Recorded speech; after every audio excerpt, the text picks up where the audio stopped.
Hello and welcome to No Inches DIY. Here we are with a bit of legacy footage to kick off this concrete edge project. I forgot to get footage of me cutting the edge out with a quick cut, and that's the second time I've missed footage of the quick cut.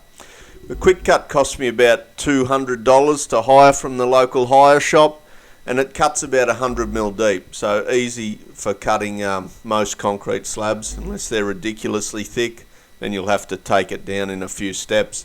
But this here, I just sliced the edge to get rid of these ugly holes where posts had been. There might have been a shed there in the past.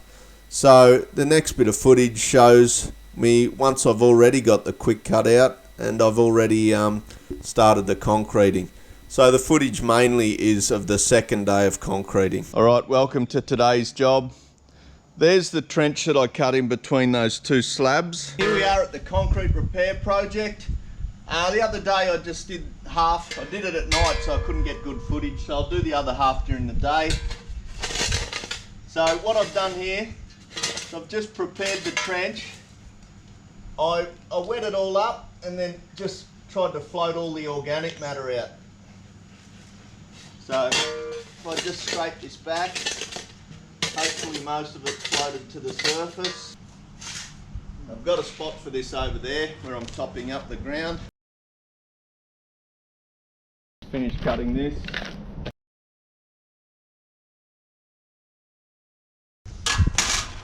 See, some evidence of termites. So yeah, I didn't really want to bring this inside as part of a furniture project. So formwork and then fire for this piece of timber. Now these were just a bracket from the side of my house. I don't know what for, but I'll straighten them out. They'll be a perfect state for this job. The concrete that came out of this cut, I'm just going to smash it up and I'm going to use it in the new concrete. So I've got all this to smash up, and that'll probably give me a bucket. I'll probably make about 1.5 buckets, and the rest gravel that I've dug up from the backyard, and then a bit of sand, and that should be enough material to get me right to the end of the job.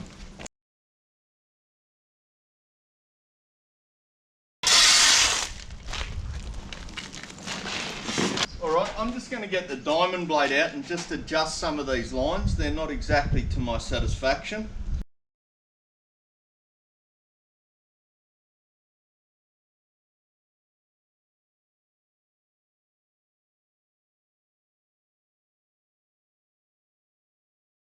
Bit of an original mix this. I've got a bucket full of gravel here. It's got a bit of sand in it. So sandy gravel.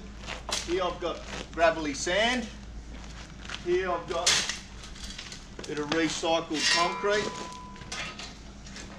And here I've got 1 bag of old cement and 1 bag of new cement, or half a bag of old, bag of new.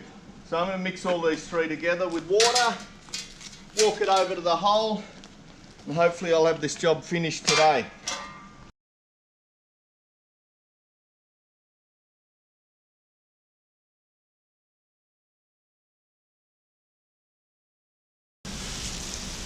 Keep the water on hand, add a little by little.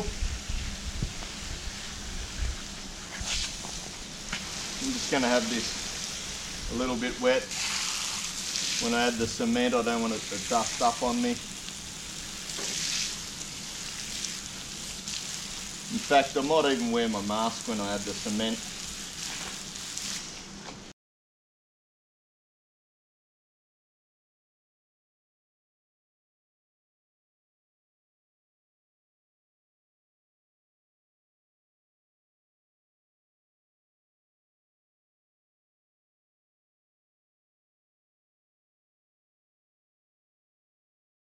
Alright, I'm confident now there's not too much wet cement going to blow out of this.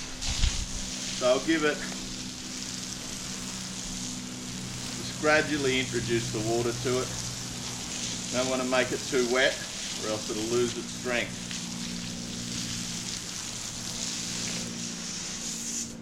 Probably enough. Alright, so you know your concrete's sweaty when you stir through it and you backblade it and it goes nice and smooth on the back of the shovel when you backblade. I might have missed the footage of me getting it to that stage. At this stage, I just want to give it a light trowel. I don't want to overwork it. And I just want to go around the edge with the edger. So what I've done there is just carried it all across on the shovel, and then I've just compacted it in. You push it in and you give it a bit of a pat down with the back of the shovel. Give it a bit of a chop up, pat down, chop up, pat down until it's all in there nicely. You don't want holes and bubbles and all that in the concrete. That's why on the big jobs they use a vibrator to vibrate all the air out. A couple of strategically placed bubbles in your concrete can really weaken it. You don't want that on a high-rise building. But back blade and chop and pat is good enough for my job on this little ramp. At this stage I've got it roughed out. I've got all the edges done, and I've just got to wait. The concrete starts to give up its water off the surface, and then the surface dries out a little bit. And that is when you hit it one more time with your trowel and do your edges again. So it's just a matter of waiting for that opportunity now. Alright, bad light's nearly stopping play here, but we've got to get this finished, so we might be working under torchlight. But I've just got to go around and redo the edges, and hopefully at this stage you don't hook any stones up that are going to make it look terrible. Okay, this is the final finish. All the top is re-troweled, nice and smooth. Just go around once more with the edger. Don't push it in too hard and leave a parallel line that's can be a bit sharp where it joins. And once you've done that, it should be looking good and good to go.